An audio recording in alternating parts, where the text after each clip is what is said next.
Puji Tuhan, selamat malam buat semuanya. Apa kabar teman-teman? Salam kemenangan buat kita semua. Di dalam kasih dari Tuhan Yesus Kristus, kami kembali hadir pada malam hari ini. Karena kondisi satu dan lain hal, jadi kita agak terlambat. Jadi mohon maaf sebelumnya. Kami berusaha untuk live lebih awal, tetapi memang kondisi tidak mendukung, ya. Oke, pada malam hari ini kami terus ingin berbicara tentang kasih dari Tuhan Yesus Kristus. Bagaimana Tuhan yang adalah kebenaran, dan kebenaran itu telah dinyatakan kepada kami sebagai hamba-hamba Tuhan, supaya kami bisa berbagi, bisa di-share, supaya orang-orang yang ada di dalam link ini bisa diubahkan, bisa memahami, bisa terselamatkan, ya. Karena memang pada dasarnya ada cukup banyak, ya, baik dari ustadz-ustadz yang mualaf, yang berlatar belakang Kristen katanya, ya. Dan juga ada juga ustadz yang memang dari Muslim, dan mereka juga berusaha untuk terus memfitnah, memutarbalikkan Alkitab, sehingga mau tidak mau kami harus hadir untuk meluruskan atau berapologet atau membela iman, ya, bukan membela Tuhan, bukan membela agama, tapi membela iman, maksudnya meluruskan supaya orang-orang yang percaya kepada Tuhan Yesus jangan sampai tersesat. Karena penyampaian-penyampaian yang diberikan oleh ustadz-ustadz yang sebagian, ya, khususnya yang dari mualaf, yang dari Kristen, dan juga ada satu dua yang memang dari ustadz dari Muslim yang memang kerjaannya mengutak-ngatik ayat Alkitab, terus mendistorsi, ya, membuat orang yang mendengarkan itu bisa tersesat. Apalagi kalau ini diceramahkan kepada umat Islam. Ya, artinya umat Islam mempercayai begitu saja karena mereka tidak memahami Injil. Nah, ini kita perlu luruskan, ya, supaya, karena tujuan kami bagaimanapun kami rindu supaya semua manusia bisa diselamatkan. Jadi jangan sampai dengan adanya pemutarbalikan fakta, pemutarbalikan kebenaran firman, membuat orang-orang yang seharusnya diselamatkan malah tersesat, malah nanti akhirnya masuk di dalam kebinasaan, di dalam penghukuman. Pada malam hari ini kita akan menyoroti seorang ustadz yang memang berasal dari Muslim, bukan mualaf, ya, dia memang seorang Muslim, tetapi dia paling senang juga mengutak-ngutik ayat-ayat Alkitab, yaitu Ustadz Munsir. Ya, Ustadz Sanihu Munir. Ya, sorry, namanya hampir-hampir sama, ya. Ustadz Sanihu Munir, ya. Di mana dia menyatakan bahwa Tuhan Yesus tidak mati, tapi pingsan katanya. Ya, saya nggak tahu dia dapat pewahyuan dari mana ini. Apa dia ketemu sama roh halus atau mungkin jin kah, sehingga dia bisa memberikan pernyataan yang sangat berbeda dengan Alkitab. Nah, ini ya yang kita akan luruskan. Oke, saya tidak sendirian, kita akan berdiskusi dengan ulama muda. Selamat malam, Pak Ulama Muda. Ya, selamat malam semua teman-teman yang ada di ruang komentar. Iya, Pak. Oke. Ya, bisa dengar suara saya, ya? Iya, Pak, sangat jelas, Pak. Oke, baik. Terima kasih, ya. Oke, kita sambut juga Pak KC. Selamat malam, salam sadar, salam kemenangan, Pak KC. Sadar, salam kemenangan. Selamat malam. Bagaimana kabar Pak? Puji Tuhan, baik, sehat, tidak keruang suatu apapun. Oh, haleluya. Habis khotbah ya Pak? Ya, jadi kurang dikit. Ya, ini ya rapi sekali Pak Kace ya.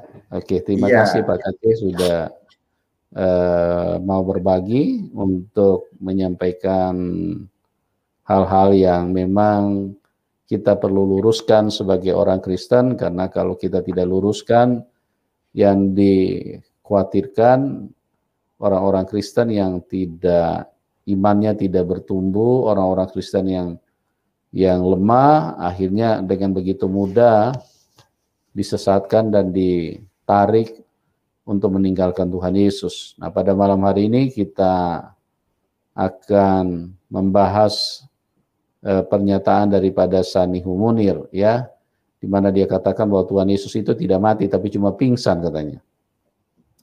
Oke, kita dengar dulu cuplikannya ya supaya kita lebih jelas. Bagaimana mungkin Maria menjadi saksi kebangkitan? Pemirsa, bagaimana mungkin Maria menjadi saksi kebangkitan sementara dia tahu bahwa Yesus tidak mati? Maria Magdalena datang menjenguk suaminya dengan membawa minyak dan rempah-rempah untuk proses penyembuhan luka-luka akibat aku di tiang salib. Ini jelas terbaca dalam Injil Yohanes pasal 20 ayat 15-17. Maria menyangka orang itu adalah penunggu taman, lalu ia berkata kepadanya, "Tuan, jikalau Tuan yang mengambil dia, katakanlah kepadaku, di mana Tuan meletakkan supaya aku dapat mengambilnya." Kata Yesus kepadanya, "Maria." Maria berpaling dan berkata kepadanya dalam bahasa Ibrani, "Rabbuni," artinya guru. Kata Yesus kepadanya, "Hei, jangan engkau memegang aku, sebab aku belum pergi kepada Bapa. Lagi, jangan engkau memegang aku." Pak Bambang, tidak ada kesan bahwa cerita ini ada. Baik, oke. Ini fitnah yang sangat keji ini. Di mana satu dia mengatakan Tuhan Yesus tidak mati tapi pingsan, ya. Yang kedua, dia menyatakan bahwa Maria Magdalena itu istri dari Tuhan Yesus. Ini apa? Pikiran kotor ini penistaan, ini masuk di dalam penistaan. Cuman kita orang Kristen ini selalu diajarkan untuk mengasihi siapapun, ya. Dan undang-undang penistaan ini memang menurut saya sih undang-undang yang berat ke sebelah, ya, berat lebih berpihak kepada Muslim, ya, karena seringkali umat Kristen yang jadi sasarannya untuk didakwa atau diadili dengan pasal ini. Padahal mereka ini punya pernyataan ya sangat kotor, ya, seperti kayak Ustadz Sanihu Munir ini mengatakan bahwa Tuhan Yesus punya istri itu Maria Magdalena, ya. Oke teman-teman, kita akan bahas. Jadi ada dua hal yang kita akan bahas pada malam hari ini. Yang pertama, dia mengatakan bahwa Tuhan Yesus itu pingsan, tidak mati, ya. Oke, mungkin kita mulai dari ulama muda dulu, jadi bisa uraikan pemaparannya bagaimana pernyataan daripada Sanihu Munir ini, apa yang Bapak harus sampaikan, tanggapi dari keterangan yang sudah kita dengar tadi. Silakan ulama muda. Baik, salam dan selamat malam semua teman-teman. Tema pada malam hari ini sangatlah menarik untuk dibahas, yang dibahas oleh teman-teman kita yang dari seberang, tentang penyaliban atau kisah penyaliban Tuhan Yesus yang menurut beliau Yesus tidak mati tetapi hanya pingsan. Nah, sekali lagi saya menyatakan bahwa para mualaf ini yang menceritakan kisah tentang Yesus yang ada di Alkitab sangatlah membabi buta dengan Alkitab. Alkitab mengatakan kedatangan Yesus Kristus, sebelum kedatangan Yesus Kristus, dia sudah dinubuatkan akan datang dan akan dibunuh. Di dalam Yesaya 53 ayat yang ke-7, di situ ada nubuatan tentang Mesias yang akan datang dan dia akan mati untuk kita. Penggenapannya di mana? Penggenapannya ada di dalam Injil Matius pasal yang ke-27 ayat yang ke-30 sampai 34. Di mana Yesus ini ditangkap dan ia dihaniaya, dipukuli. Dan ada saksi-saksi yang menyaksikan peristiwa penyaliban Tuhan Yesus. Pak Yusuf, boleh kita tampilkan ayat yang dikutip oleh Pak Sahini Munir tadi? Boleh. Di ayat berapa tadi? Saya tidak terlalu ingat yang menyampaikan. Yohanes 20 ayat 7 ya kalau nggak salah. Yohanes 20 ayat 7. Oke, kita dengar dulu ya. Kita lihat dulu ayatnya. Yohanes 20 ayat 7. Ya.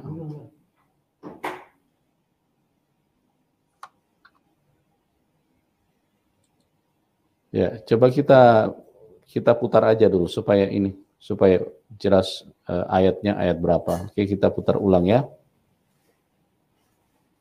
Bangkitan mayat dengan tubuh kasar lagi, jangan engkau memegang aku.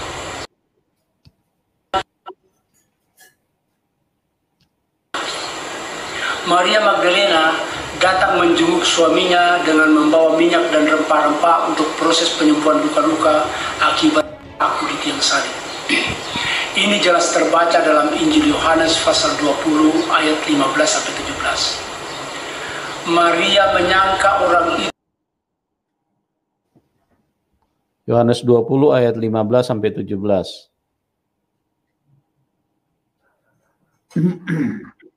Sebentar ya, kita tampilkan dulu kita ini.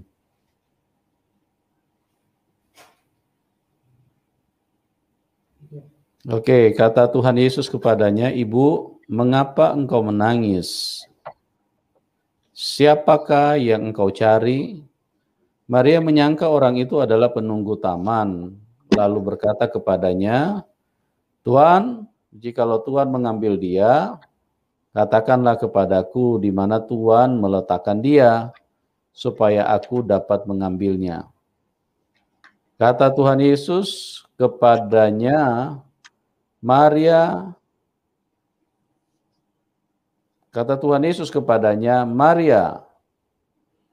Maria berpaling dan berkata kepadanya dalam bahasa Ibrani, "Rabuni," artinya guru. Kata Tuhan Yesus kepadanya, "Janganlah engkau memegang aku, sebab aku belum pergi kepada Bapa, tetapi pergilah kepada saudara-saudaraku, dan katakanlah kepada mereka bahwa sekarang aku akan pergi kepada Bapakku dan Bapamu, kepada Allahku dan Allahmu." Oke. Kalau kita meneliti membaca di Yohanes 20, jelas di dalam perikop ini adalah penceritaan penampakan diri Tuhan Yesus kepada Maria Magdalena.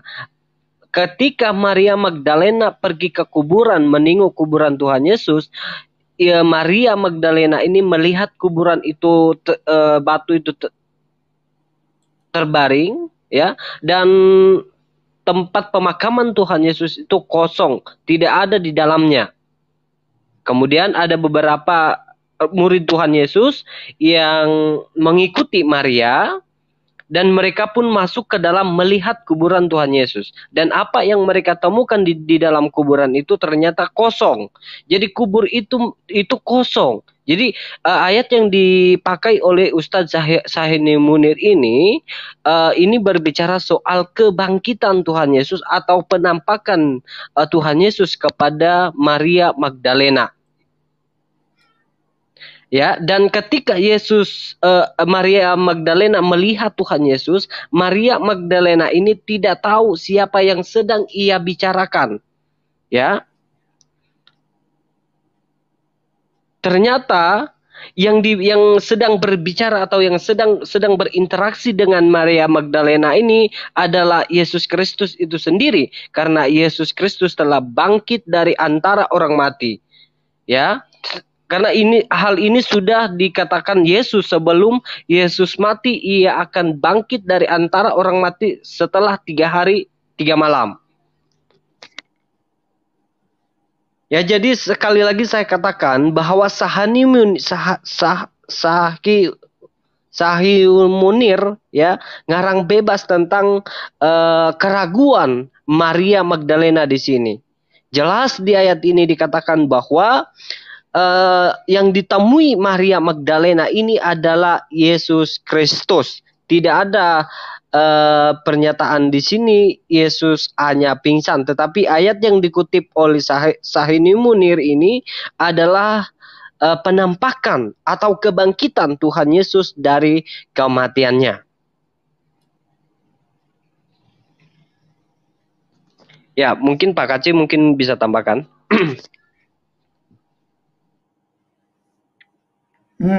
Lanjut aja dulu. Saya sedang betulin ini dulu. Ya, oke. Silakan Pak Yusuf dulu. Baik, puji Tuhan ya. Artinya memang pernyataan dari Sahih Munir ini sangat tidak pantas. Artinya dia berusaha untuk menyelewengkan atau mendistorsi ayat Alkitab dengan tujuan supaya apa yang dia yakini atau iman yang dia miliki itu bisa memberi manfaat bagi orang banyak, ya. Sungguh disayangkan ya.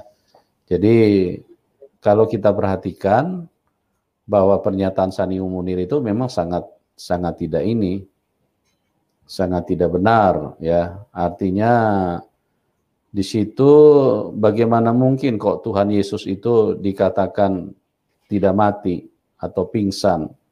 Sedangkan Tuhan Yesus di situ pada waktu dia memanggil Maria itu dengan tubuh kebangkitan. Kenapa Maria tidak bisa mengenal? Karena itu bukan tubuh yang seperti yang dimiliki oleh manusia sebelum mengalami kematian. Jadi ada dimensi yang terpisah di situ, di mana Tuhan Yesus itu memiliki tubuh kebangkitan, dia bangkit dari kubur. Itu sebabnya Sahih Munir tidak bisa mendengar, tidak bisa mengenali. Makanya Maria bertanya, Tuhan, apakah engkau yang mengambil? Ya, padahal itu adalah Tuhan Yesus. Nah, bagaimana Maria bisa meresponi karena Tuhan Yesus berbicara, memanggil Maria, ya.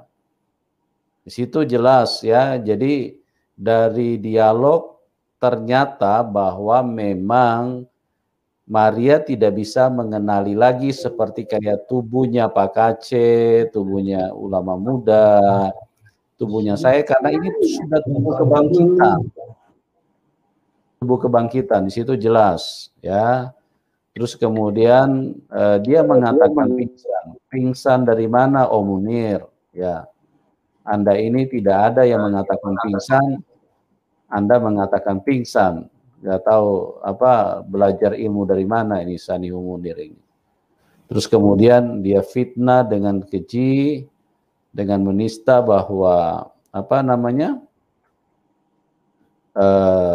Tuhan Yesus kawin dengan Maria Magdalena. Ini otak kotor ini Ustadz Munir ini. Ya, jadi mungkin itu yang saya bisa tambahkan.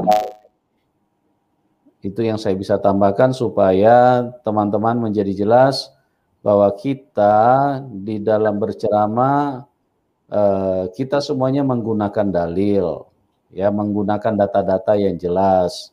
Kalau Sahih Munir ini nggak tahu dia pakai kitab mana nih. Saya nggak tahu dia pakai kitab mana ini, dia bisa terjemahkan seperti itu. Oke, mungkin itu dulu yang saya bisa tambahkan. Silakan kalau Pak KC mau tambahkan, silakan. Baik, terima kasih Pak Yusuf. Salam semuanya kepada teman-teman para penonton YouTube channel Pak Yusuf Manubulu. Terima kasih atas kesempatannya. Salam sadar. Tidak lupa kita selalu mengucapkan salam sadar, karena pada prinsipnya banyak orang yang belum sadar di Republik Indonesia ini. Belum sadar dirinya bangsa Indonesia dan harusnya berbahasa Indonesia dengan baik dan benar. Mengenai Ustadz Sanihur Munir yang sering memberikan statement yang seolah-olah meyakinkan tapi itu salah. Itulah prinsipnya. Memang kalau dari keturunan pemfitnah ya terus-terusan akan ke bawahnya pun jadi pemfitnah. Ya tidak mungkin buah duren berbuah pisang. Tetap aja kalau dari atasnya duren, tetap aja yang jatuh di bawahnya juga jadi duren. Itulah yang perlu kita ketahui semua manusia di Indonesia. Kita memang harus teliti sebelum membeli. Jangan percaya begitu saja. Tapi zaman sekarang sudah zaman transparan dengan adanya keterbukaan, dengan adanya YouTube, internet. Jadi kebenaran orang itu bisa dicek sekarang dengan langsung secepatnya. Dan juga yang benar itu pasti akan muncul kebenarannya sekalipun dihalang-halangi, sekalipun ditutup-tutupi. Yang buruk juga akan muncul keburukannya sekalipun itu banyak cara untuk menutupinya. Bagaikan orang yang sedang buang hajat, kalau namanya orang berbuang hajat itu pasti bau kemana-mana. Begitu. Jadi yang namanya bangkai pasti akan bau, tercium bangkainya. Demikian juga minyak wangi akan tercium wanginya dari jauh. Nah, pertanyaannya, kita akan memilih yang wangi atau mau memilih yang bau kotor? Itu keputusan ada pada kita. Sekarang para pendakwah, para penceramah, ketidakjujurannya sudah terungkap. Yang dituduhkan kepada orang lain ternyata itu ada pada dirinya. Salah satu contoh, Abu Somad mengatakan di dalam salib ada jin kafir. Ternyata sekarang ketahuan bahwa yang banyak jinnya itu ada di Quran. Jadi ada bukti. Ketika orang mau nyantet orang, pelet perempuan, pelet laki-laki, itu bacaannya dari Al-Quran. Makanya yang ada jinnya itu di Al-Quran, bukan di Alkitab dan bukan di salib. Dan ini menyatakan sebetulnya mereka itu sudah jujur, cuman kita ini peka atau tidak. Sebenarnya pada mereka itu ada jin. Sebetulnya mereka sering memfitnah kitab Kristen ini palsu, padahal kitab mereka ya yang palsu sebenarnya. Ternyata dibongkar oleh Muhammad KC kitab mereka dari kitab karangan manusia. Itulah kebenaran dan keburukan tetap akan tersingkap karena zaman sekarang adalah zaman modern. Tidak bisa ditutup-tutupi lagi. Keterbukaan di zaman ini zaman era globalisasi. Zamannya tidak bisa menyembunyikan segala sesuatu. Zamannya jujur. Itu aja dulu Pak Yusuf, silakan kembali lagi ke ulama muda mungkin. Oke, baik Sa. Oke. Ya, Oke, silakan. sebelum kita mulai diskusi ataupun tanya jawab, saya mau menambahkan ayat yang dibawa oleh Pak Sani Munir. Pak Sani Munir ini sudah membuktikan. Di sini pembuktian karena ayat yang dibawa oleh Pak Sani Munir adalah kebangkitan Tuhan Yesus dari antara orang mati. Bisa di mute dulu Pak KC? Udah. Oke. Ya karena jelas sekali ayat yang diguna oleh Pak Sani Munir bicara soal kebangkitan atau penampakan diri kepada Yesus dari kematiannya. Nah, ayat yang diguna oleh Pak Sani Munir ini, Yesus sudah mati. Bukan Yesus tidak mati, tetapi Yesus sudah mati dan ia sudah bangkit dari antara orang mati yang dibawa oleh Pak Sani Munir. Ya. Jadi Tuhan Yesus itu benar-benar mati. Tidak ada yang ragu-ragu atas kematiannya. Pak Yusuf, bisa kita baca dalam Kisah Para Rasul pasal 13 ayat 26. Bisa ditampilkan ayatnya? Oke. Kisah Rasul 13 ayat 26. Ayat 26. Oke, sebentar ya.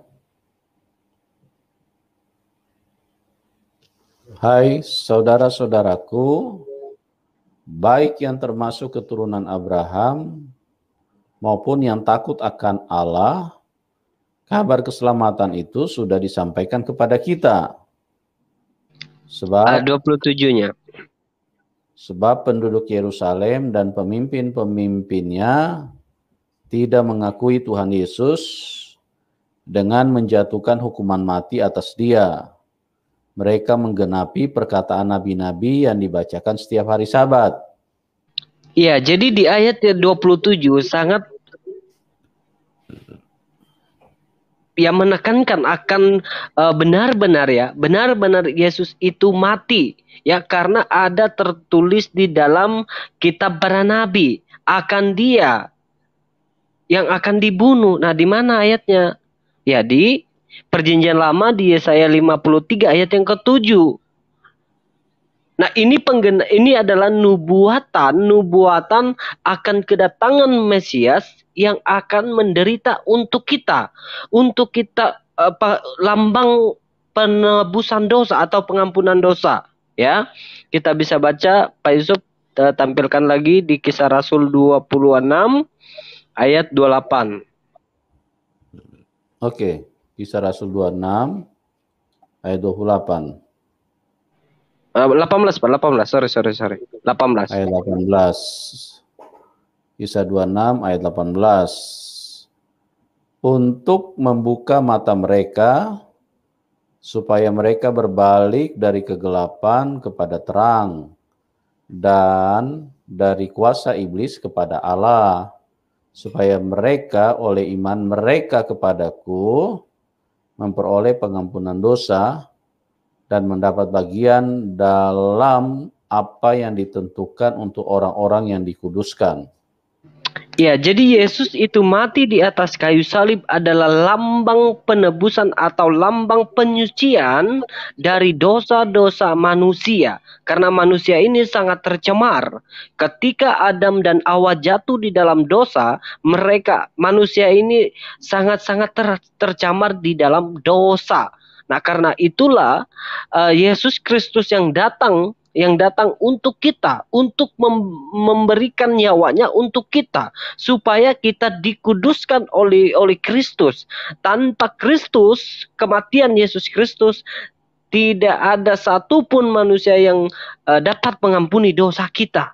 Siapa yang dapat mengampuni dosa kita?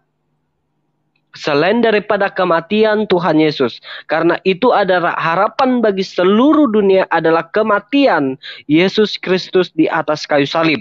Karena kematian Yesus Kristus di kayu salib adalah lambang pengampunan dosa kita. Kalau Yesus tidak mati di atas kayu salib, dosa-dosa kita tidak ada yang mengampuni dosa kita. Apapun cara kita ingin ke sorga, tidak ada cara kita kalau tidak mengakui kematian Yesus Kristus di atas kayu salib. Karena kematian itu adalah lambang penyucian dari dosa kita. Jadi tanpa Yesus, kalau Yesus gak mati, semua kita ada di dalam hukuman api neraka. Karena Paulus berkata di Roma pasal 6 ayat yang ke-26. Sebab upah dosa adalah maut. Nah, setiap orang yang tidak percaya akan Kristus, kematian Kristus, dosa-dosanya itu akan terus-menerus berkembang biak.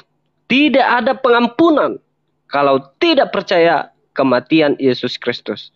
Jadi setiap orang yang mengaku Yesus Kristus mati di atas kayu salib dan membawa semua dosa-dosanya, dia menerima pengampunan dari Yesus Kristus. Ya, demikian. Baik, terima kasih ulama muda buat ulasannya. Silakan Pak Kaci, mau ditambahkan? Ya, memang sulit kita mempercayai kalau kita tidak menerima Roh Kudus di dalam hati kita. Orang yang bukan dari Allah tidak akan mau mendengar firman Allah. Orang yang berasal dari Allah pasti mendengarkan kita yang menyampaikan firman itu. Dari situ juga sudah terlihat bahwa anak Allah dengan anak si jahat, yaitu anak iblis. Anak iblis tidak mau mendengarkan firman Tuhan. Anak iblis pasti mendengarkan hal-hal yang sifatnya duniawi.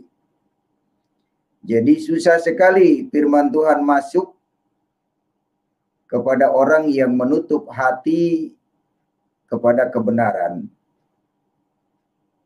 Karena mereka yang dilihat hanya sebatas pandangan mata secara lahiriah, mata dohir yang mereka lihat. Sekiranya tidak masuk akal pikiran mereka, sekalipun itu dari Tuhan mereka tolak. Sebagaimana dicontohkan oleh Musa ketika dikejar-kejar oleh Firaun. Musa hanya mengangkat tongkat yang ada di tangannya, tapi aneh, lautan terbelah memberikan jalan untuk Musa dan kaumnya menyeberangi lautan. Nah, peristiwa hal seperti itu kalau oleh orang dunia yang tidak beriman, tidak mungkin terjadi.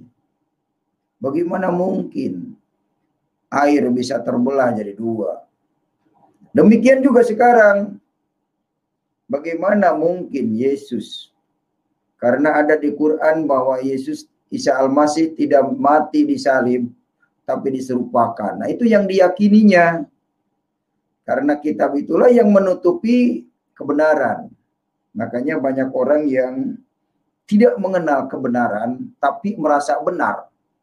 Sehingga menjadi hakim, pemutus, pemvonis, penuduh, pendakwa. Orang lain salah, dirinya paling benar. Melebihi daripada Tuhan. Tuhan saja melarang saling membunuh, mereka menjadi pembunuh, kan begitu. Nah, itulah orang yang tidak mau mengenal kebenaran Tuhan. Terima kasih Pak Yusuf.